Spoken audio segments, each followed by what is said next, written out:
अस्सलामुअलैकुम। I hope you all are doing well. So आज का जो हमारा टॉपिक है वो है डू वाइल लूप के बारे में। और फॉर लूप में हम कुछ डिफ़िकल्ट प्रोग्राम्स बनाएंगे और आल्सो उस सब को जो है ना हम वाइल लूप में भी चेक करेंगे। सो पहले हम देखते हैं डू वाइल लूप का सिंटैक्स। देखिए, डू वाइल लूप का सिंटैक्स कुछ इस तरह से होता है। डू वाइल लूप एक वाहिद लूप होता है जो एक दफ़ा तो हमेशा चलता है, बेशक उसकी कंडीशन फॉल्स क्यों ना हो, क्योंकि उसकी कंडीशन जो होती है उसके प्रोसेस के बाद आती है। जैसे कि हमने बाकी लूप्स के बारे में देखा, उसमें हम कंडीशन पहले डालते हैं, फिर उसकी जो स्टेटमेंट होती है वो देखी जाती है, फिर उसके बाद वो दोबारा अपनी कंडीशन के पास जाता है। जब कंडीशन ट्रू होती है तब ही उसकी स्टेटमेंट रन होती है। बट यहाँ पर आप साफ देख सकते हैं code inside body of do while loop. तो पहले जो है ये कोड रन होता है, उसके बाद वो कंडीशन देखता है। अगर तो कंडीशन फर्स्ट टाइम में फॉल्स हो जाए तो फर्स्ट टाइम में भी एक दफ़ा जो है वो हमारा कोड रन करेगा। डू वाइल का मतलब यही है, do while. While mean condition बाद में चेक होगी। सो एक दफ़ा ये लाजमी रन होगा। बाकी इसका सारा प्रोसेस बाकी लूप्स की तरह ही है। तो चले हम इसमें पहले 100 इंटीजर्स जो हैं नेचुरल नंबर्स उनको प्रिंट करके देखते हैं। अब हम आ चुके हैं अपने कोड की तरफ। फर्स्ट ऑफ ऑल अगर आप बहुत ही इनिशियल लेवल पे है तो मैं आपको एक्सप्लेन कर देता हूँ कि हैश इंक्लूड आईओ स्ट्रीम जो होती है ये लाइब्रेरी होती है इनपुट आउटपुट स्ट्रीम।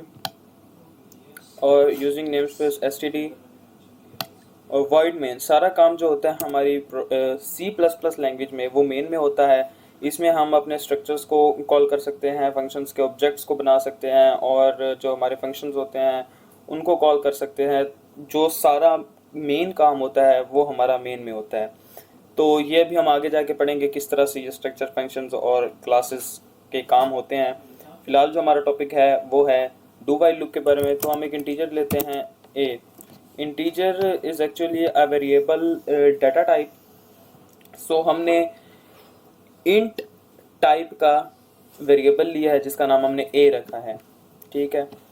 उसके बाद हम कहते हैं कि सी आउट एंटर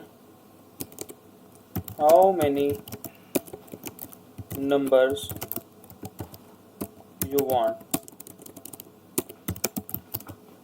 मतलब कि कितने तक कौन से नंबर तक आप वो चाहते हैं फर्स्ट नेचुरल नंबर्स। जैसे कि मैंने आपको कहा कि हम अभी फर्स्ट 100 नेचुरल नंबर्स प्रिंट करवाना चाहते हैं। तो वो अभी यूज़र से हम कहते हैं कि कहाँ तक आप जो हैं नेचुरल नंबर्स प्रिंट करवाना चाहते हैं। वो 100 भी कह सकता है, 200 भी कह सकता है, 500 भी कह सकता है।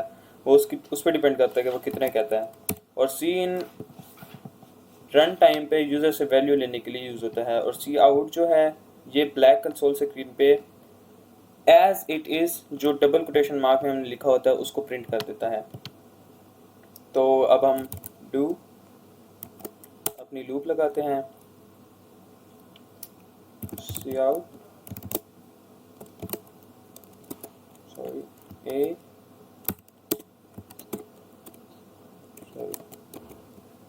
ए plus plus and while sorry यहाँ पे हम ये कर देते हैं इंट बी। एक और वेरिएबल लेंगे और बी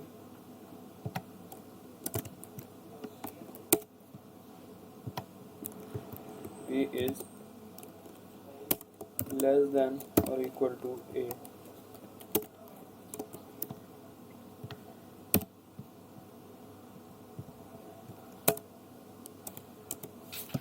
देखें, इसका मतलब ये है कि डू मतलब फर्स्ट टाइम में जो है हमारी लूप वो लाजमी ही चलेगी कि कंडीशन जो है वो हमारी इस कोड के बाद आ रही है। जो कंपाइलर होता है वो हमेशा इस सीक्वेंस में कोड को चेक करता है, मतलब ऊपर से एंड तक, from the start to end point. वो किसी चीज़ को ना पहले चेक करता है ना बाद में, वो एक सीक्वेंस में देखता है इस तरह से फ्रॉम स्टार्ट टू एंड, ठीक है। तो फिर वो उसके बाद कंडीशन देखेगा if while B is less than और इक्वल टू ए। अगर बी ए से छोटा है तब तक जो है हमारा ये लूप चलता रहेगा और वो b की वैल्यू प्रिंट करता रहेगा। ठीक है, let's suppose b is equal to 1 है, हमने b को इनिशियलाइज कर दिया। अब वो फर्स्ट टाइम में आएगा, सी आउट करेगा b की वैल्यू कितनी थी 1 थी, b में प्लस प्लस करेगा b 2 हो जाएगा। लेट्स सपोज यूज़र ने यहाँ पे रन टाइम पे वैल्यू दी थी 100, तो वो जो है 100 टाइम इस लूप को चलाएगा। तो चलें हम इसको चला के देखते हैं।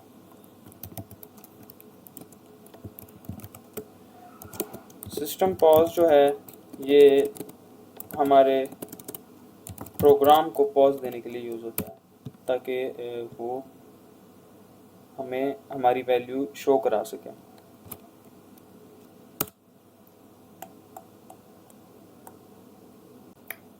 तो अब आप देख सकते हैं कि रन टाइम पे उसने कहा कि inter how many number you want, हमने कहा 100, तो 1 2 3 4 5 6 7 8 10 11 12 ये इस तरह से ठीक इसलिए नहीं लग रहा क्योंकि मैंने इनमें स्पेस नहीं दी।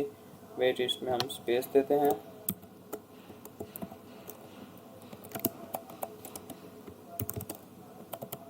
ठीक है, अब हम रन करते हैं। तो लेट्स सपोज 100, तो देखें 1 2 3 4 5 6 7 8 9 10 11 12 13 14 15, तो ये 100 तक चला। तो ये फ़ायदा होता है लूप्स का कि आप कोई भी काम अगर आपको बार बार करना है तो उसका कोड आपको बार बार रिपीट नहीं करना पड़ता, और लूप जो है वो उस चीज़ को अपने ही अंदर कवर कर लेती है कुछ लाइनों के कोड के अंदर। तो ये आपकी क्रिएटिविटी पे डिपेंड करता है कि आपने किस तरह का कोड किस तरह अपनी लूप में कवर करना है। आई होप आपको समझ आ गई होगी डू वाइल लूप की। अगर आपको डू वाइल लूप का सिंटैक्स मुश्किल लग रहा है, अक्सर जो स्टूडेंट होते हैं उनको ये लगता है कि डू वाइल लूप का सिंटैक्स जो है वो मुश्किल है, बट काम इनका सेम ही होता है। तो आप वाइल लूप और फॉर लूप भी यूज़ कर सकते हैं अगर आपको डू वाइल लूप मुश्किल लगे, क्योंकि मैं भी अक्सर उन्हीं को यूज़ करता हूँ और मैं भी वही प्रेफर करूँगा आपको। अच्छा, तो अभी हमने एक डू वाइल लूप का प्रोग्राम किया। आई होप आपको उसकी समझ आ गई हो, और अगर समझ नहीं आई तो आप मुझसे कमेंट बॉक्स में पूछ सकते हैं। तो अभी हम एक प्रोग्राम शुरू करते हैं फॉर लूप का, जिसमें हम फर्स्ट 10 नेचुरल नंबर्स का सम फाइंड करेंगे। तो पहले हम 3 वेरिएबल लेते हैं इंटीजर टाइप के। ठीक है, तो फिर हम उसमें कहते हैं कि enter how many first natural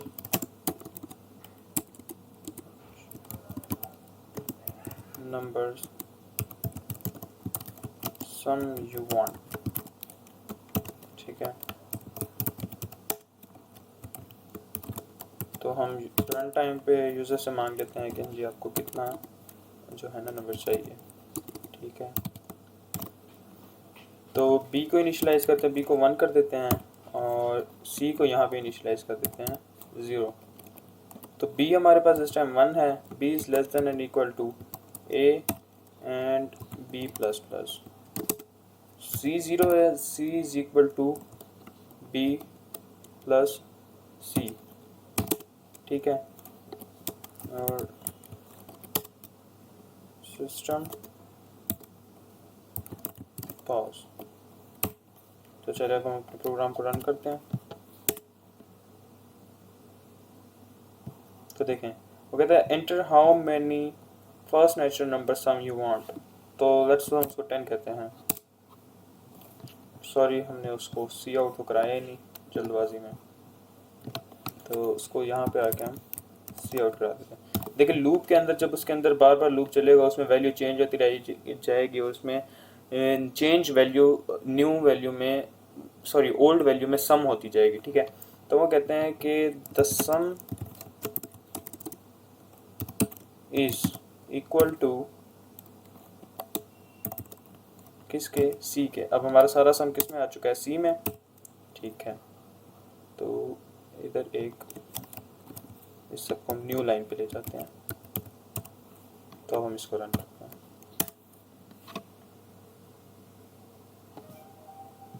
ठीक है, तो वो कहता है enter how many first natural number sum you want, तो हम कहते हैं 10। तो देखें द सम इज 55।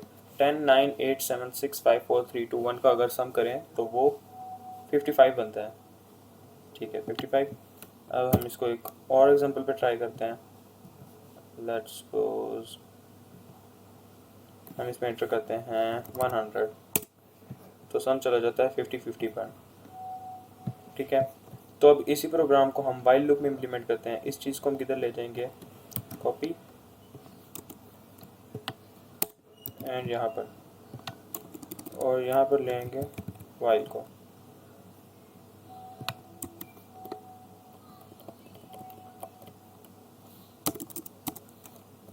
और अपना हमारा इंक्रीमेंट जो होगा उसको यहाँ पर। ठीक है, वेट्स ओके, यहाँ पे इस चीज़ का एरर दे रहा है ये।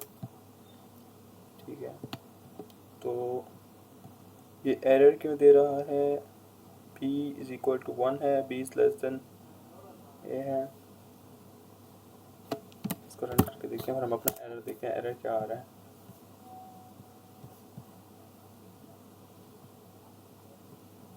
ओके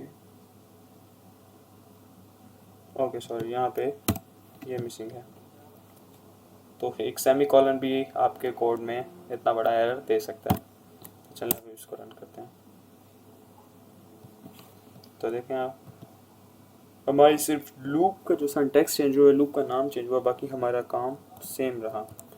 फर्स्ट 100 का, तो उसने कहा 50-50। सो नेक्स्ट ट्यूटोरियल में हम नेस्टेड लूप्स के बारे में पढ़ेंगे, जिस तरह हमने नेस्टेड इफ एल्स के बारे में पढ़ा था। तो आई होप आपको आज जो हमने बेसिक कुछ कॉन्सेप्ट्स पढ़े आपको समझ आ गए होंगे लूप्स के। अगर नहीं समझ आए तो आप मुझे कह सकते हैं कमेंट बॉक्स में, मैं एक इसका न्यू ट्यूटोरियल भी बना दूंगा। तो आज के लिए सिर्फ इतना ही, अपना ख्याल रखिएगा, अल्लाह हाफिज़।